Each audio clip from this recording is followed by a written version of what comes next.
Hey guys, welcome back to our channel. எல்லோரும் எப்படி இருக்கீங்க? நாங்களும் எங்கே சூப்பராக இருக்கோம். ஸோ இன்றைக்கி இந்த வீடியோவில் நம்ம என்ன பார்க்க போகிறோன்னா, ஒரு கலவரமான பிரியாணி ப்ரிப்பரேஷன் தாங்க பார்க்க போகிறோம். அது ஏன் கலவரம்னு சொல்கிறேன்னா, நான் மட்டும் செஞ்சாலே நான் ஒழுங்காக செஞ்சுருவேங்க. இல்லை என் ஹஸ்பண்ட் மட்டும் தனியாக ப்ரிப்பேர் பண்ணார்னா அவரோட ஸ்டைலில் பயங்கரமாக பிரியாணி செஞ்சுருவார். ஆனால் இது பார்த்திங்கன்னா நாங்கள் 2 பேருமே போட்டி போட்டு நீ என்ன செய்கிறது நான் என்ன செய்கிறதுன்னு சொல்லி இஷ்டத்துக்கு 2 பேருமே அந்த பிரியாணியை ப்ரிப்பேர் பண்ணுறேன்னு ஒரு பக்கம் என்னென்னமோ பண்ணிகிட்டு இருந்தோம். ஸோ அதனால தான் இதுக்கு நாங்கள் வச்ச பேர் கலவரமான ஒரு பிரியாணி.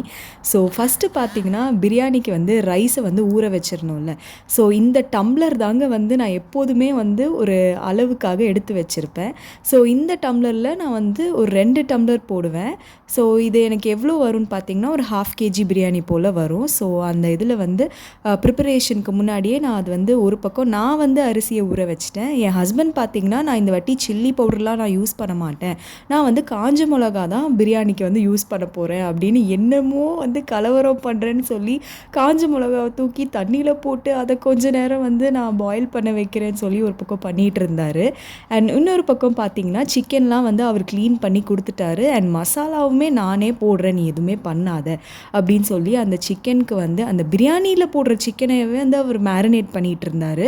ஸோ அதை ஒரு பக்கம் எல்லா மஞ்சள் தூள், மிளகாத்தூள், மல்லித்தூள் and ginger garlic paste, curd அதெல்லாம் போட்டு அவர் மேரினேட் பண்ணி வச்சுட்டாரு. அண்ட் மீன்வைல் நான் என்னோடய கிட்டுக்கு சரி அவள் பசியில் இருக்க போகிறான்னு சொல்லி நான் ஆப்பிள்லாம் கட் பண்ணி நான் கொடுத்துட்டேன் நான். அண்ட் சாப்பரில் அந்த தக்காளியை நம்ம கையிலே நான் நறுக்கியிருக்கலாம். ஆனால் அவர் நான் சாப்பரில் தான் போடுவேன்னு சொல்லி அந்த தக்காளி ஜூஸாகவே மாறிடுச்சுங்க. அதுக்கப்புறம் அவர் அந்த சில்லியை ஒரு பக்கம் பாயில் பண்ணி வச்சுருந்தார்ல. ஸோ அதையும் எடுத்து என்ன தான் சொன்னார், நீ கொஞ்சம் அதை பேஸ்ட்டாக அதை அரைச்சி கொடுத்துரு அப்படின்னு சொல்லி. ஸோ அவருக்கு ஹெல்ப் பண்ணுற மாதிரி அந்த சில்லியை நான் பேஸ்ட்டாக அரைச்சி நான் ஒரு பக்கம் வச்சுட்டேன். ஆனாலும் எனக்கு அது டோட்டலாக ஐடியாவே இல்லை, எப்படி இந்த பிரியாணியில் இந்த சில்லி பேஸ்ட் போட்டு இவர் எல்லா மசாலாஸும் போட்டு எப்படி ஒர்க் அவுட் பண்ணுவார் அப்படின்ற மாதிரி தான் நான் யோசிச்சு வச்சுருந்தேன். அண்ட் ஆனியன்ஸ் பார்த்திங்கன்னா எங்களுக்கு அந்த நீளமாக வெட்டுறதுக்கு கொஞ்சம் சோம்பேறித்தனமாக இருந்ததுனால நான் தான் இந்த வேலையை பண்ணேன், அவர் பண்ணல. நான் தான் சொன்னல கலவர பிரியாணி. ஸோ நாங்கள் அதை நீளமாக கட் பண்ணாமல் டிஃப்ரெண்ட்டாக சாப்பரில் வெங்காயத்தை போட்டு சாப் பண்ணி பொடிசாக ஆக்கி நாங்கள் அந்த பிரியாணிக்கு போட்டிருந்தோம்.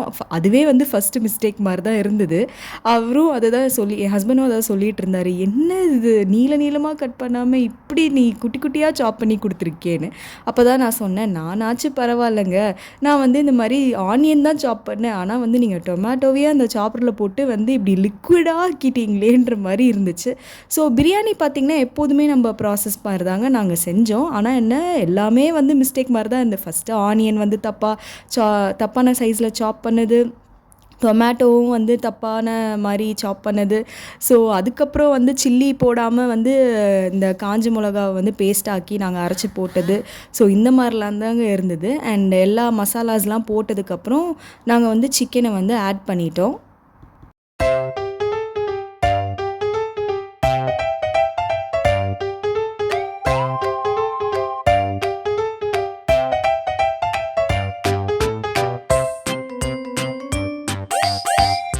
என் ஹஸ்பண்ட் ஃபைனலி அந்த ரெட் சில்லி பேஸ்ட்டை ஆட் பண்ணிட்டாருங்க. ஆனால் அது ஆட் பண்ணியும் எனக்கு பிரியாணியோட ஃப்ளேவர் வந்த மாதிரியே தெரியல. ஸோ நான் ஒரு பக்கம் எனக்கு பிடிச்ச மசாலாஸ்லாம் நான் ஆட் பண்ணி வச்சுருந்தேன். அண்ட் இதில் ஹைலைட்டே என்னென்னு பார்த்தீங்கன்னா, நான் சிக்கன் 65க்கு ஒரு மசாலா வச்சுருப்போம்ல, ஸோ அதை கூட நான் ஆட் பண்ணியிருந்தேங்க. ஒரு பயங்கர கலவரமாக இருந்தது. ஸோ அது ஒரு பக்கம் வெந்துட்டுருக்கும் போது நான் என்ன பண்ணேன், ஒரு பக்கம் நம்ம மோரை ரெடி பண்ணி வச்சிடலாம்.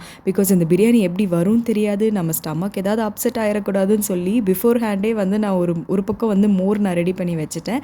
அண்டு குக்கர்லேயும் சிக்கன் போட்டுட்டு நாங்கள் ஒரு 3 விசில்ஸ் விட்டுருந்தோம். ஸோ அது விசில் முடிச்சதுக்கப்புறம் ரைஸ் ஆட் பண்ணிக்கலான்னு சொல்லி ரைஸ் தான் ஆட் பண்ணிகிட்டு இருந்தோம்.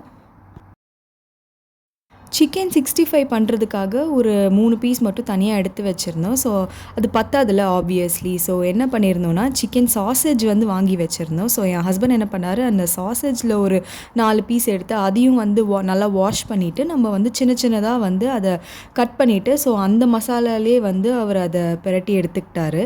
ஸோ பிரியாணி கரெக்டாக 2 விசில் தாங்க விட்டோம். ஸோ ரைஸ் ரெடி ஆகிடுச்சு. ஸோ அதை இப்போதைக்கு ஓப்பன் பண்ண வேணாம், ஒரு 15 மினிட்ஸ் 20 மினிட்ஸ் கழித்து அதை தம் நம்ம ஓப்பன் பண்ணி பண்ணிக்கலாம்னு சொல்லி அது ஓரமாக வச்சாச்சு.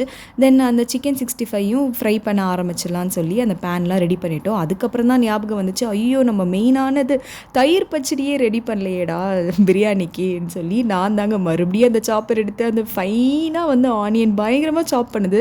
இப்போ வந்து நான் என்ன ஆச்சுன்னா, நான் ரொம்ப அப்சஸ்டாக ஆன மாதிரி ஆகிட்டேன் அந்த சாப்பரில். அது ரொம்ப ஃபைனாக சாப் பண்ணுதா, ஸோ இது ரொம்ப நல்லா இருக்குது, ஈஸியாக இருக்குதுன்னு சொல்லி ஆனியனை வந்து தோலை உரிச்சோன்னே அதில் போட்டு ஒரு 4 இழுத்தா அது ரொம்ப ஈஸியாக சாப் பண்ணி கொடுத்துருது. ஸோ எனக்கு வந்து தயிர் பச்சடிக்கும் நான் வந்து பயங்கரமாக ரெடி பண்ணி சரி அதை கொண்டு போய் ரூமில் வச்சிடலான்னு சொல்லி கீழே வந்து அழகாக பாயெல்லாம் விரித்து அதுக்கப்புறம் கொண்டு போய் நான் வச்சுட்டேன். என் பொண்ணு வந்து எனக்கு நடுவில் எல்லாத்துக்கும் ஹெல்ப் பண்ணிகிட்டு இருந்தா. இந்த கலவரத்துக்கு இடையில நான் ஒரு வேலை பார்த்தேங்க. என்ன வேலைன்னா, இந்த டிஷ்யூ பாக்ஸ் வந்து ஒழுங்காக காலி ஆகிடுச்சுன்னா அதை வேறு பாக்ஸில் ரீப்ளேஸ் பண்ணியிருக்கலாம். ஆனால் நான் என்ன யோசிச்சேன்னா, இந்த டிஷ்யூ பாக்ஸ் முடிஞ்சோடனே நம்ம வந்து நார்மலாக ஒரு பேக் டிஷ்யூ வாங்கி அதில் வந்து ரீஃபில் பண்ணி வைக்கலாம், எதுக்கு பாக்ஸ் வந்து நம்ம வேஸ்ட் பண்ணணும், அந்த மாதிரி ஒரு மூளை வந்து எனக்கு எப்படி யோசிச்சதுன்னே தெரியல. சரி வாங்கிட்டு வந்து வச்சுட்டேன். அந்த பின்னாடி வந்து அந்த பாக்ஸை பிரிக்கும் போதே பார்த்திங்கன்னா டொயின்னு கிழிஞ்சிருச்சு. ஸோ அப்போவே நினச்சேன், இந்த வேலை உனக்கு தேவையா, மூடிட்டு புது டிஷ்யூ பாக்ஸே வாங்கியிருக்கலான்ற மாதிரி எனக்கு வந்து தோண ஆரம்பிச்சிருச்சு. ஆனால் என்ன பண்ணுறது, நம்ம ஒரு பேக் வாங்கிட்டோம், ஸோ அதை யூஸே பண்ணி ஆகணும், வேறு வழி கிடையாது. இல்லைனா வந்து நம்ம வீட்டுக்கார் வேறு தேவையில்லாமல் இதெல்லாம் வாங்குவியே, நான் அப்போவே உன்னை சொன்னேனே புதுசாக டிஷ்யூ பாக்ஸ் வாங்கிக்கலாம், எதுக்கு இந்த மாதிரி வேலைலாம் பண்ணுற அப்படின்னு சொல்லி எதையாவது சொல்லுவார். ஸோ அதை எப்படியோ வந்து அதை கட் பண்ணி மேனேஜ் பண்ணி அந்த டிஷ்யூ ரோலை வந்து அப்படியே அழகாக உள்ளே ஸ்டஃப் பண்ணி வச்சுட்டேன். ஸோ இப்போ இது ஒரு 15 டேஸ்க்கு வரும் அப்படின்னு நம்புகிறேன். ஏன்னா பயங்கரமாக டிஷ்யூ யூஸ் பண்ணுறோங்க. UAE வந்ததுலேருந்து இந்தியாவில் கூட நம்ம இவ்வளோ யூஸ் பண்ணியிருக்க மாட்டோம். ஸோ இங்கே தான் வந்து நமக்கு டிஷ்யூ யூசேஜ் வந்து அது ஆட்டோமேட்டிக்காக நமக்கு வந்து இன்க்ரீஸ் ஆயிடுது. ஸோ அந்த மாதிரி தான் இருந்துச்சு. ஸோ ஃபைனலி லன்ச் டைம் பார்த்திங்கன்னா எல்லாமே கொண்டு வந்து நாங்கள் ப்ரிப்பேர் பண்ணி எல்லாத்தையும் எடுத்து வச்சாச்சு. சுட சுட வந்து சிக்கன் பிரியாணி ரெடி பண்ணிட்டோம். இது ஒரு பயங்கர கலவரமான பிரியாணி. நான் ஒரு பக்கம் மசாலாஸ் ஆட் பண்ணேன், என் ஹஸ்பண்ட் ஒரு பக்கம் மசாலாஸ்லாம் ஆட் பண்ணேன். எப்படி வரும்னு யோசித்தோம், பட் சும்மா சொல்லக்கூடாதுங்க, டேஸ்ட் வந்து அவ்வளோ சூப்பராக இருந்துச்சு. ரொம்ப நல்லா யம்மியாக இருந்தது. எப்படின்னு தான் தெரியல. க்ரெடிட்ஸ் வந்து அவருக்கு கொஞ்சம் போகும், எனக்கு பாதி போகும் அப்படின்னு நம்ம சொல்லிக்கலாம். ஸோ அவர் தான் வந்து இந்த தம்லாம் வந்து உடைக்கிற மாதிரி அந்த கரண்டியை வச்சு பயங்கரமாக பெர்ஃபார்மன்ஸ்லாம் பண்ணிகிட்டு இருந்தார் நான் வீடியோ எடுக்கிறேன்னு சொன்னோன்னே. அண்ட் ஃபைனலி பார்த்திங்கன்னா எங்கள் பிளேட் இப்படி தாங்க இருந்துச்சு. ஒரு சிம்பிளான ஒரு Sunday lunch menu, chicken biryani, raita and chicken 65. நான் வந்து சாசேஜ் எடுக்கல. ஸோ என் ஹஸ்பண்ட் வந்து அந்த சாசேஜ்லாம் வச்சு என் பொண்ணுக்கும் பயங்கரமாக ஊட்டி விட்டுட்டு இருந்தார். ஸோ அவ்வளோதான் கைஸ். இந்த மாதிரி நிறையா விலாக்ஸ் பார்க்குறதுக்கு நம்ம சேனலை மறக்காமல் சப்ஸ்கிரைப் பண்ணிக்கோங்க. அண்ட் இந்த வீடியோ பிடிச்சிருந்தா ஒரு லைக் பண்ணிக்கோங்க. See you next video.